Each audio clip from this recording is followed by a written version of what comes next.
Station, this is Houston. Are you ready for the event? Houston Station, we're ready for the event.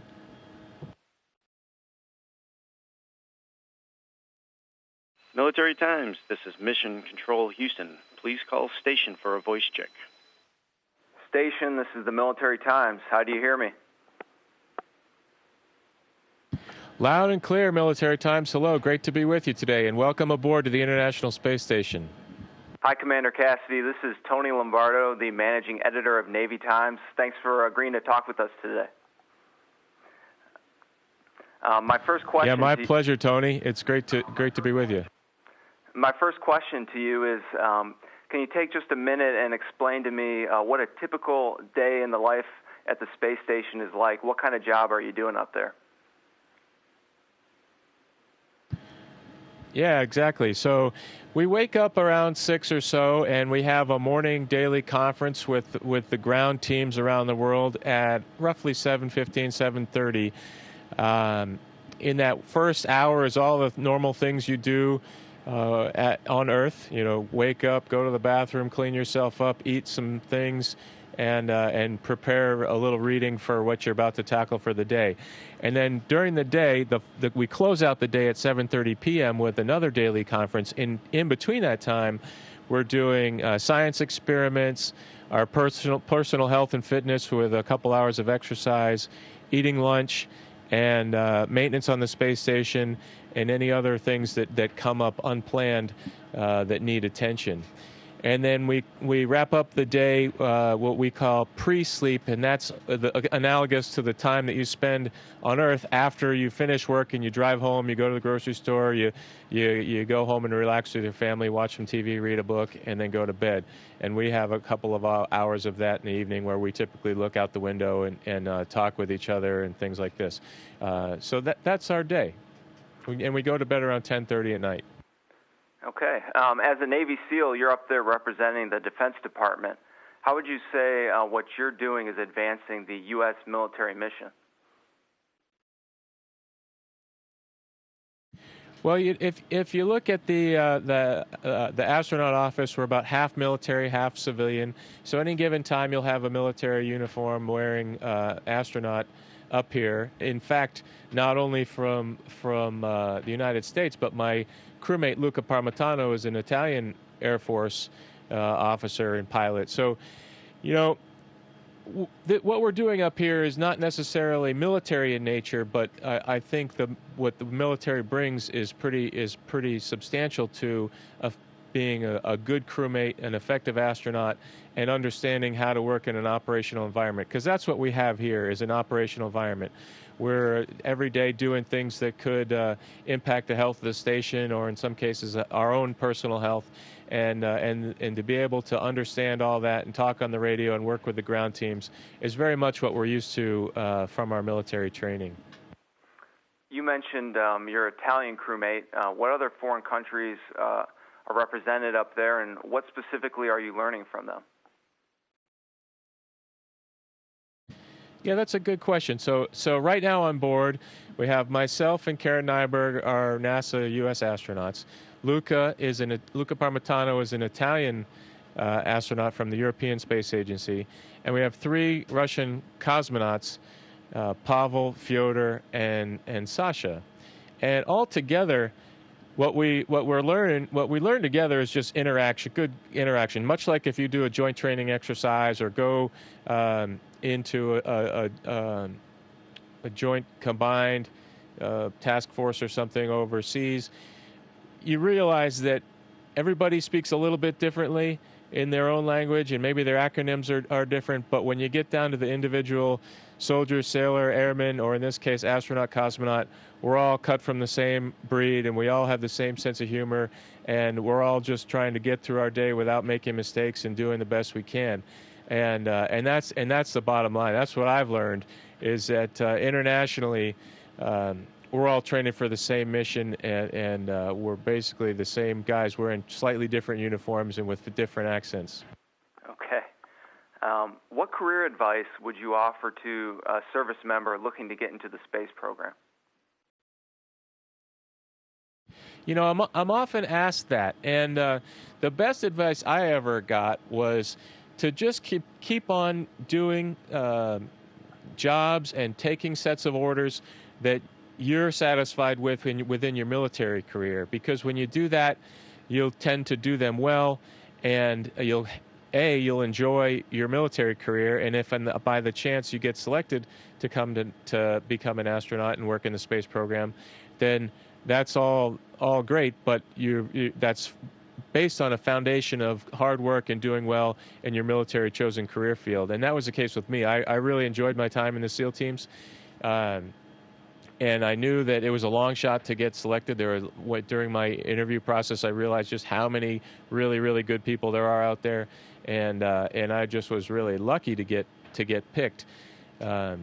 So if I had continued on in my SEAL team career, that would have been fine too, because I thoroughly enjoyed what I was doing there. What's been your most fulfilling experience so far in space, and what's been your most challenging?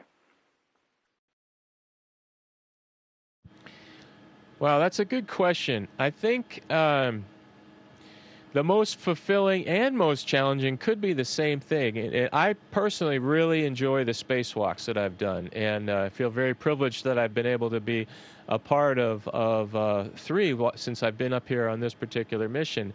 And we had a really challenging episode on the last one where Luca had a technical problem with his suit, and that was very challenging to deal with it in real time, but also very rewarding and very fulfilling to see the whole team, the ground team, the onboard folks that were inside the space station, and Luca and myself outside, all working together to make quick decisions and bring him in as fast and safely as we could to get his helmet off. He had water leaking inside his helmet.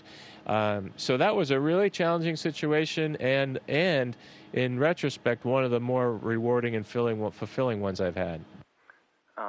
Most of us here on Earth will never get a chance to do a spacewalk. Can you describe what that experience is like?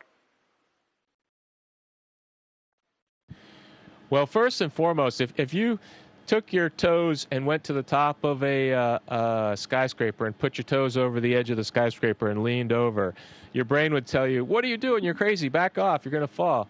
And that's kind of the sensation that you have when on your first spacewalk, when you open the hatch and you're looking right down at the Earth. Even though we've been looking out the window here on the space station, it's just somehow it's psychologically different when it's just your helmet and you look down. Once you get over that initial, it only takes a minute or a couple of minutes to realize that you're not going to fall and everything's going to be okay, and then you start going to work.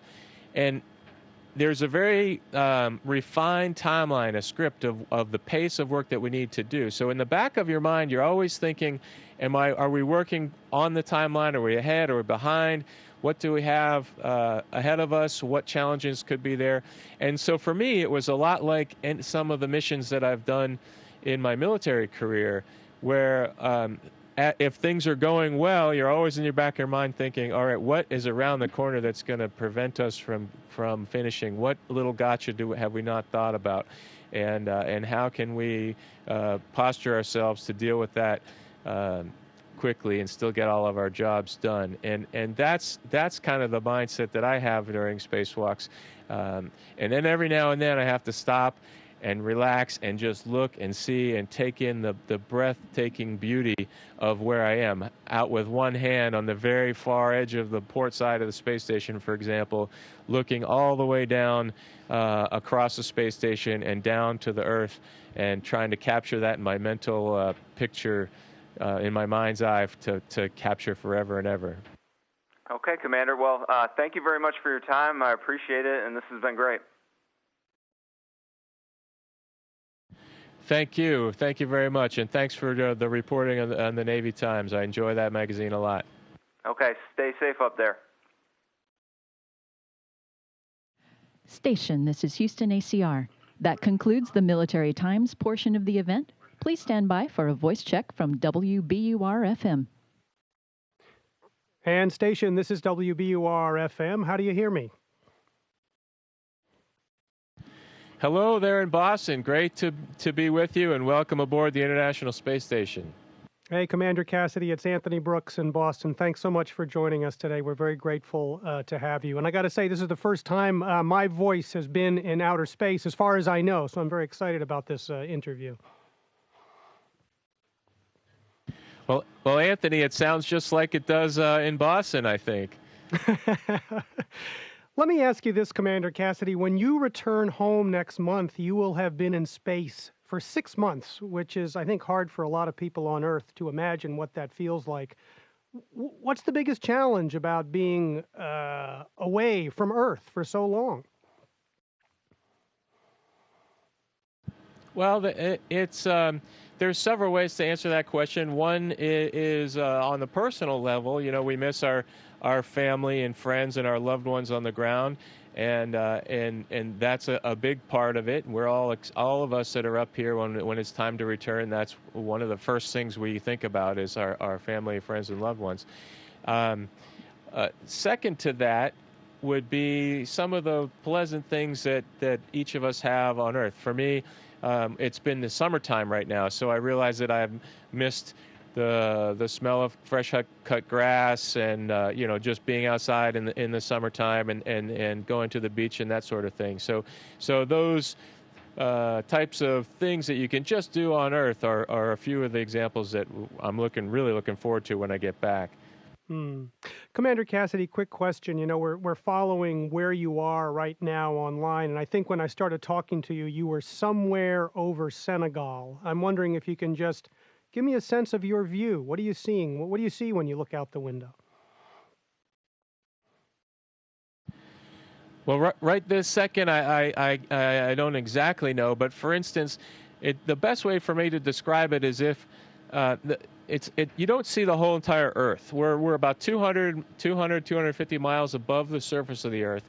So if you sat in your car, your driver's seat of your car, and you sort of drew a long horizon across the windshield, that would be what we see the horizon of the Earth. And for instance, we can see all of Florida when we're over it. You see the whole state of Florida and partially up the East Coast. When we come across the Mediterranean, as we go through the Straits of Gibraltar, you can see Italy and its boot there, and we watch that a lot with Luca here. So that kind of gives you an appreciation of the amount of territory, the amount of land that we can see. You can see the whole Mediterranean, for instance, and when you come across the Persian Gulf, you can see all the sand that's all around that whole region, and then the really beautiful, lush green Nile River Delta right in the middle of all that. So there's some really breathtaking views to be seen on our planet. Well, speaking of breathtaking views, Commander, I wonder if you could just tell me a little bit about what it's like to walk in space. This is something that, as a kid growing up and trying to imagine what it's like to be in outer space, that sort of inspires the imagination. What's it like to step outside of a spaceship and into space like that? Well, at first it's really intimidating. You know that there's a lot of people that put a lot of hard work into building whatever piece of equipment, whatever piece of hardware you're about to install or repair. And there's a sensation of not wanting to do anything to mess up the chances of that being installed successfully. Aside from that, you mentioned walking in space, but I should add that there's really not much walking involved. In fact, our legs just sort of drag along and don't do much of anything. It's all done with your hands. So it's hand over hand across a path of handrails, and we always have a safety tether connected back to the airlock hatch. It's kind of like a dog leash with a little slow pull. So if you fell off, nobody ever has, and we don't want to test it, but if you did, it would pull you slowly back to where the airlock hatch is. But we always keep our hands on, and when we get to a work area, we clip in so we can be nice and safe and secure in that local area, in that region right around where we're about to work. But while you're working on the piece of equipment, always in the corner of your eye, you can see the Earth below you flying by. Or when it's nighttime, for instance, you see nothing but what your headlights illuminate, like maybe a 3-foot diameter circle right in front of you. So as we go around the Earth every 90 minutes, 45 minutes in the day, you see the Earth below you, dangling beneath your feet, and at night you see absolutely nothing, total pitch darkness. So it's really an interesting place to work. Mm. But what's it like the first time you step out into space? I've got to imagine that it's like stepping off of a mountaintop or off of a skyscraper. Is there part of you that has to sort of suck it up and just sort of say, "Take the plunge, man, take the plunge"? Yes, that's exactly right. I was just telling the folks before I was talking to you that it's my experience was as if I had just walked up to the edge of a skyscraper and tilted my head over the side, and my brain was telling me, no, what are you doing? You're too close. In fact, this is a kind of a funny story. On my very first spacewalk on my shuttle mission, there happened to be a piece of a drink straw that had floated into our airlock, and when I opened the hatch, this piece of trash, the drink straw, flew right past my head, and I saw it go out the corner of my eye, and then I watched it kind of spiral its way down to the earth, and I remember thinking, I don't want to be that drink straw, so hold on tight. Commander, you mentioned your Italian colleague there in the space station, Luca Parmitano, and I know you had a few really tense moments during a spacewalk with Luca Parmitano when his helmet began filling with water, which was potentially a very dangerous situation. Tell us briefly what happened and what you had to do to take care of it. So at about 45 minutes or an hour into our spacewalk, Luca noticed, or he started to feel water on the back of his head. And we were trying at first to figure out what the source was. We have a drink bag of water that we wear inside the suit right on our belly, and we thought it might have been that. The bag maybe have exploded open or something, but he realized it wasn't this. And the water had a funny taste to it, which indicated that it was sort of a technical water that coming from the backpack, which is used to cool ourselves. Our long underwear has these cooling lines woven into it. So this cold water that gets cooled in the backpack as it interacts with a thing called a sublimator to keep the water cold, and it keeps our body cold and then carries the heat back and rejects it to space. Otherwise, we'd get really hot. Anyways, so in that cooling water system, there was somehow a leak coming into his suit, and the leak was putting the water right on the back of his head. And as that water bubble got bigger and bigger and bigger, at one point it got into his communications cap, and then the surface tension of the water just kind of pulled it all around his whole head.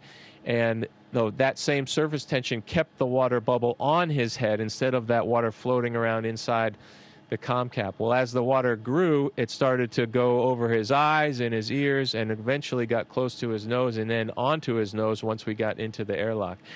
And so when he first noticed it and I came up to him and looked, I could see that the water was growing, and together with the ground team, we decided it was time to end that spacewalk and send him back. Well, as luck would have it, or unluck would have it, it became nighttime at that point, and Luca had to go back to the airlock at night with very low visibility because of the water sloshing around, and hardly any communications because the water was getting onto his communication microphones. So anyways, that was the most tense moment right when he went back until we met up together again at the airlock and closed the hatch and started the repressurization to get his helmet off.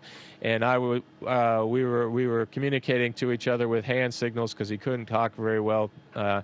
And I was watching his face and his mouth to make sure that he had good access to air. But once we got the hatch open, the Russian crew and Karen were right there to get his helmet off and execute a nice suit removal quickly. Well, Commander, I'm glad that worked out for Luca Parmitano. Let me ask you one last quick question. You mentioned the Russian crew. The first time you went into space, you traveled aboard a U.S. space shuttle. This last time you rocketed into space on a Russian rocket. You'll be returning home with the Russians. How does that compare with the U.S. shuttle? What's that experience like? Well, first and foremost, all the books are in Russian, and there's a guy talking to you on the other side of the radio who's speaking in Russian, unlike in the shuttle where all the books are in my native language and the guys on the radio are all speaking English. So that was one hurdle to get over. But aside from that, it's really more about the size of the vehicles. I would equate the space shuttle to be like a big pickup truck, king cab pickup truck, lots of cargo in the back. Kind of a nice cushier ride, and you have a couple rows of seats in the front. Whereas the Soyuz is a small little race car, where you just get the people and a soft bag of toiletries or something that can go along on your trip. And then because of that, when you're driving a sports car, for instance, you feel all the turns. And I remember on this most recent launch, as right off the pad, as the vehicle tried to vector in on its heading, I could feel those small little course changes as the vehicle honed in on the right way to go. Whereas in the shuttle, it's such a more massive vehicle.